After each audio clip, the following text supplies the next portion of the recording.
discernimento para você entender que é o próprio Deus que está falando com você. O exemplo disso é que quando Ezequiel está prostrado, no capítulo 2, Deus fala assim para ele: levanta-te e põe de pé, que eu falarei contigo. Mas como é que eu vou entender que a tua palavra está falando comigo? Derramarei sobre ti o Espírito Santo para que você possa ouvir as minhas palavras. Então a gente entende que o Espírito Santo era para ter todo o entendimento daquilo que Deus já ia fazer na vida de Maria. Por mais que naquele momento ela tivesse meio assim, por ter tido relações, e ele fala assim: quer ver você? Sua prima Isabel era estéril e ela pode gerar. Ou seja, por mais que você esteja falando que não teve relação, que está assim cansado, para Deus nada é impossível. Lucas 8:37. Então a gente sabe a trajetória também de Isabel. Seu marido era sacerdote, vivia pegando do povo e levando para o templo. Sendo que no momento o anjo se apresentou para ele e falou assim: a tua mulher vai gerar. Ele duvidou, teve que ficar por 9 meses até que uma promessa iria nascer. Quem era? João Batista. Aquele que vinha lá na frente, a gente sabe a história dele que aconteceu. Mas interessante que ele dá esse exemplo de Isabel, para ela entender que tudo aquilo que ela está falando era como se fosse uma desculpa para Deus agir na vida dela. Ou seja, Deus não trabalha como eu devo, Deus não trabalha na dúvida. Para ele é sim ou não. Não precisa limitar o poder de Deus. Ele dá um exemplo de uma coisa impossível para entender que o que tu acha que é impossível é possível para ele, porque você deve ser. Então ele te liga e fala: ei, para mim na sua vida o que eu posso fazer não é impossível. E Lucas começa a meditar naquilo. Imagina ele falando assim: olha que momento gratificante, quando o anjo se apresenta para ela assim: sinta-se agraciada, ou seja, sinta-se privilegiada por poder ser escolhida por Deus. Olha como é gratificante todos que estão aqui sendo escolhidos por Deus. Ele fala assim: sinta-se agraciado porque você foi escolhido por mim. Ou seja, eu achei graça em você, e através de ti você vai gerar a promessa que eu falei que ia cumprir na sua vida. Você vai gerar os milagres, os meus planos, os meus sonhos, os meus projetos na sua vida, porque você é escolhido. E como você é escolhido, ele também tem prazer em me abençoar. O interessante que os profetas, eles começam a mencionar sobre a vida do Messias. A gente sabe que Isaías, profeta messiânico, começa a contar sobre a trajetória de Miqueias, outros demais irmãos messiânicos que contavam a vida do Messias. Sendo que eles falavam de uma maneira, pois Jesus veio se vir de um lugar tão simples, tão humilde, para mostrar que pode ser um lugar simples ou o que for, Deus, se for para agir, Ele vai agir. Na simplicidade, na humildade, Ele vai te usar. Na simplicidade, o que tu quer dizer? Você pode não saber falar bonito, você pode não saber cantar bonito, mas se Ele falou que vai te usar, Ele vai te usar. Então sinta-se privilegiado por Deus emprestar os dons para você. Vai e faz a minha vontade. Se você acha que é impossível, para mim, mas isso não é possível. Por quê? Porque você é escolhido. Então você entende por que você é escolhido. Então sinta-se privilegiado. Interessante que após Maria, seu esposo, ir voltar para a cidade onde ele saiu, Maria estava grávida e ela veio gerar o menino. A gente sabe que o menino era Jesus. O interessante é que a gente sabe que depois do tempo ela tinha que levar ele para o templo. Eu acho tão linda essa parte, quando ela chega no templo, as pessoas mais velhas, homens e mulheres de Deus, que a Bíblia relata que eram profetas, eles começam a falar assim: a promessa nasceu. A promessa se cumpriu. Aqui és o Filho de Deus. Então você entende que a promessa que Deus fez na sua vida vai se cumprir. Não precisa se preocupar com o tempo, porque o tempo ele é determinado para todas as coisas. Salomão disse sabiamente: teve um tempo que eu fiz tudo certo, teve um tempo que eu errei, teve um tempo que eu fiz tudo de errado, mas na minha velhice eu reconheci que o que eu fiz de errado, teve um tempo que eu entendi que eu tinha que chorar, teve um tempo que eu tinha que me alegrar, teve um dia que eu tinha que deixar de abraçar, mas teve um dia que eu tinha que acolher.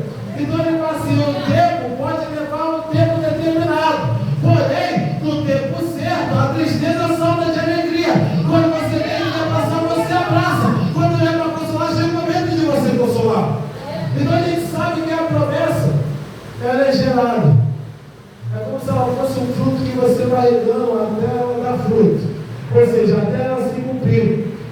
nós temos que também fazer por onde para a promessa se cumprir na nossa vida. Como assim? Você persevera, você não desiste, você fica naquilo que Deus te falou para a promessa se cumprir na sua vida. Porque é tão fácil a gente falar assim, Deus falou que vai me dar uma promessa, que Ele falou que vai se cumprir a promessa na minha vida. Eu sei que a gente vai ficar esperando, sim, mas lá não sei o que fazer por nós.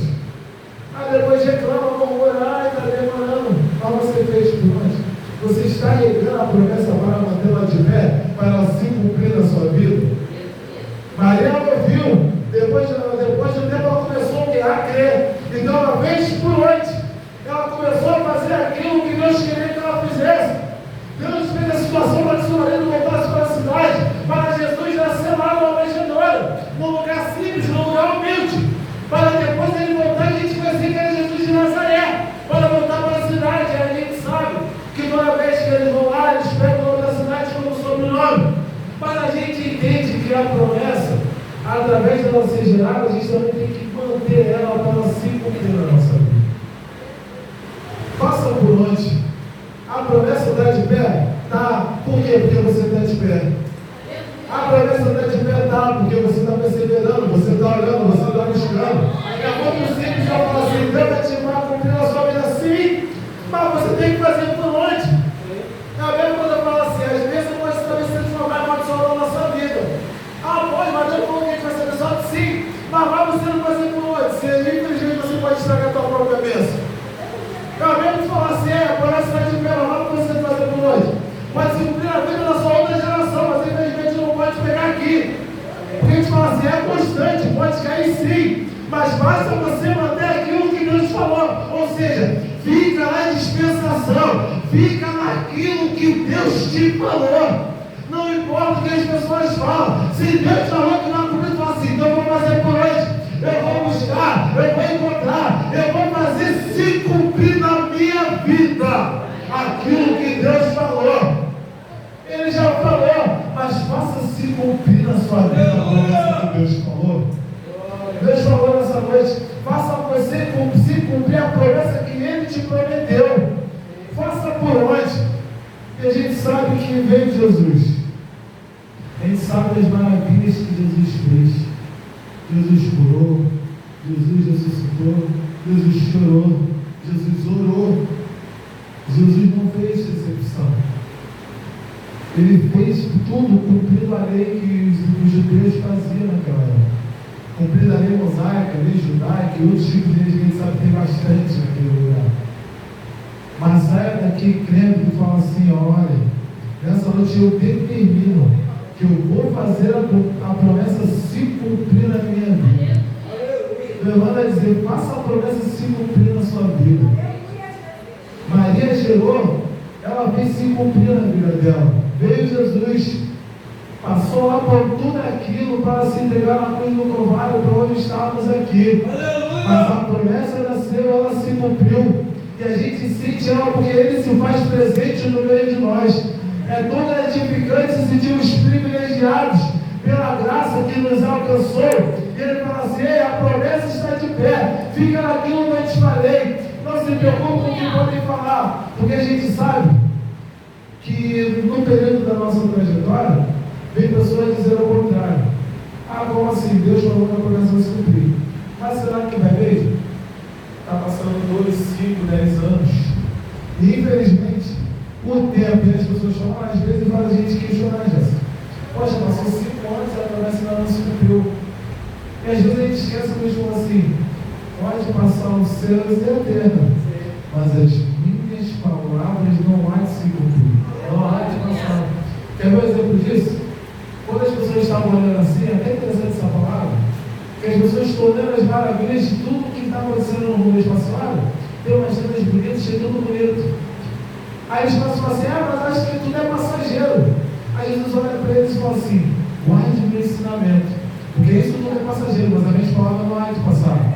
Aí ele fala assim, ei, tá vendo isso tudo aí? Isso é tudo passa, tudo fachada. Mas fica naquilo que eu te falei. Quando os discípulos ouviram aquilo, eles falam assim, eu entendi, Jesus. Se todo ensinamento que você nos dá é para a gente guardar. Entendemos firme na confissão, que o fiel é aquele que nos prometeu. E guardamos a fé. Então eles falam assim: eu sei que isso tudo é passageiro, eu vou me apegar naquilo que Deus me falou. Se apega naquilo que Deus te falou, se agarra a promessa viva e fala assim: eu vou fazer isso cumprir, porque eu tenho fé, eu creio que a promessa vai se cumprir.